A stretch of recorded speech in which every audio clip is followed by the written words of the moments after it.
Sebut saja pasal tabung haji ni saudara, kita akan ingat satu orang ni. Kita akan ingat seorang lebay pas ni, nama dia Ustaz Dusuki Rani. Kita ingat dia punya ceramah dalam masjid. Kita ingat fitnah yang cukup jahat yang dia buat pada bekas Menteri Agama Kerajaan PH 1.0 Dr. Mujahid. Dia fitnah Dr. Mujahid jual aset tabung haji.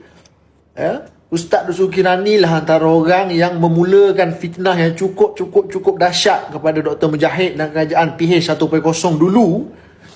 Dia fitnah Kerajaan PH jual aset tabung haji pada orang bukan Islam ini. Yang mana cerita itu sudah berakhir sekian lama apabila Dr. Mujahid menang saman di mahkamah apa semua. Kan baru-baru ni isu mengenai tabung haji sekali lagi jadi bualan ramai apabila Datuk Seri Anwar Ibrahim Perdana Menteri keluar satu kenyataan kerajaan akhirnya akan dedahkan laporan RCI tabung haji. Laporan RCI tabung haji yang dimulakan, yang dipersetujui pada tahun 2021, dimulakan pada tahun awal 2022. Kan walaupun tuduhan PH 1.0 menjual aset tabung haji itu sudah pun dijawab dan terbukti tidak benar, tapi masih ada lagi pihak-pihak yang cuba memanipulasikan fakta dan cerita sebenar.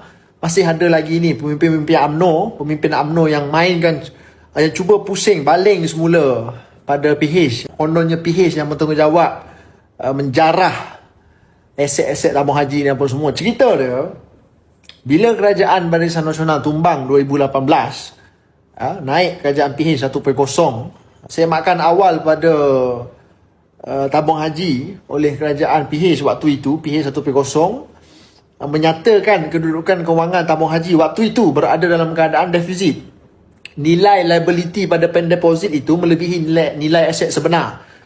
Ikut laporan waktu tu, anggaran jurang dia sekitar 10 bilion anggaran waktu itu. Maksudnya pada masa Pakatan Harapan 1.0 Kerajaan PH 1.0 ambil alih kerajaan 2018 dulu, memang keadaan tabung haji berada dalam kedudukan yang tidak mematuhi kehendak undang-undang. Kita ada Akta Tabung Haji, Akta Tabung Haji 1995, kita ada akta itu, yang mana tabung haji ini, dalam akta itu menyebut tabung haji tak boleh isytihar agihan keuntungan kalau aset tabung haji lebih rendah daripada liability. Itu ditulis dalam akta tabung haji. Kalau Kerajaan PH 1.0 tak ambil apa-apa langkah tak popular untuk menyelamatkan tabung haji waktu tu, ni berjuta pendeposit ni berisiko apa? Berisiko tak dapat dividen lah, tak dapat agihan keuntungan. Sebab itu Dr. Mujahid selaku Menteri Agama waktu tu, walaupun dia tahu risiko akan difitnah apa semua, sentimen itu tak berapa cantik kalau dia buat, tapi dia terpaksa buat. Inilah seorang pemimpin, dia ambil tanggungjawab, ambil risiko, penstrukturan semula tabung haji. Tapi apa yang berlaku kita pun tahu, Dr. Mujahid inilah yang dijadikan sasaran kambing hitam, difitnah cukup dahsyat, aku cakap engkau, oleh UMNO dan PAS waktu itu. Difitnah. Kita tengok apa yang mereka fitnah Dr. Mujahid, kita pun terkejut, kita pun takut, kerana tuduhan itu dibuat oleh orang Melayu Islam, bukan orang kafir. Tahun 2021 ketika itu kerajaan Kabinet Muhyiddin Yassin bersetuju untuk buat RCI tabung haji. Sampai hari ini laporan hasil siasatan RCI tabung haji itu belum lagi didedahkan, sehinggalah baru-baru ni Perdana Menteri keluar kenyataan laporan RCI tabung haji akan didedahkan tak lama lagi. Jadi bila ada orang cabar, PM kata aku dedah tak lama, maka adalah pemimpin-pemimpin terdahulu yang mula tak senang duduk. Tak senang duduk pasal apa? Aku tak kata mereka jarah harta ke apa, cuma kita tengok nanti nama siapa yang naik, siapa yang dilaporkan ambil bahagian sekian-sekian, kita tengok nanti. Jadi satu perkara yang kita kena akui,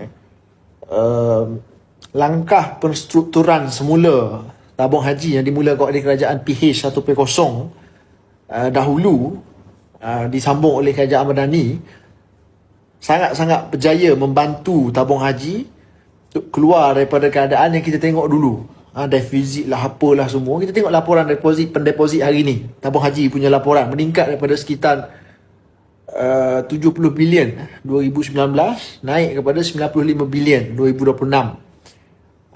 Ini agihan itu ada. Agihan keuntungan pun meningkat 1.25%. 2018 naik kepada 3.5% 2025. Tabung haji pun dapat award 2 tahun berturut-turut dapat award. Rizal tabung haji pun makin kukuh. Hasil apa? Hasil pengurusan kewangan yang jauh lebih berhemat, jauh lebih berstruktur, lebih cekap. Sejak UMNO Barisan Nasional tak jadi kerajaan penuh di federal, kita tengok tabung haji berada di bawah pengurusan yang jauh lebih baik. Kerana orang-orang yang menjaga tabung haji sekarang adalah orang-orang yang benar-benar ingin menyelamatkan tabung haji, menyelamatkan apa yang kerajaan sediakan untuk orang Melayu Islam ni.